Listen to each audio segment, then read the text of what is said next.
यार तू शादी कर ले ना, हमें नाश्ता है। उम्र बढ़ती जा रही है और हरकतें सुधरने का नाम ही नहीं ले रही। मेरी नहीं, आपकी। मैं तो मासूम हूँ। जो भूख रात को लगती है वो दिन में नहीं लगती, और जो दिन को नींद आती है वो रात को नहीं आती।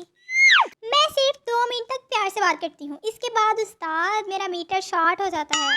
हर मिजार पर तुम्हें जाकर मांगा, चावल मिल गए तुम ना मिली। क्या फायदा तुम्हारा मैथ सीखने का जब तुम अपनी लाइफ की प्रॉब्लम सॉल्व ही नहीं कर सकते। फैन तो हमारे भी बहुत हैं, मगर सारे छत से लटके हुए हैं। आज गली में से आवाज आई, 900 रुपए में सारी जिंदगी बैठ के खाएं। बाहर निकल के देखा तो चटाई वाला था।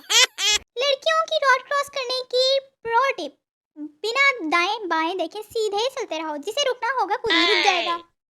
सुबह से इतनी बार बर्तन धो चुकी हूँ कि अब पानी पीने भी किचन में जाऊँ तो लगता है जैसे बर्तन मुझे बार बार पुकार रहे हों। बाजी को लग रहा हो सही।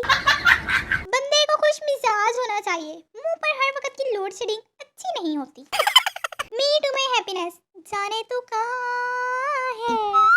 झाड़ू पोछा खाना बर्तन सारे फर्ज निभा बैठी हूँ मुर्शद। मैच्योरिटी अपनी जगह, लेकिन बिल्ली को देख के म्याऊं म्याऊं करना अपनी जगह।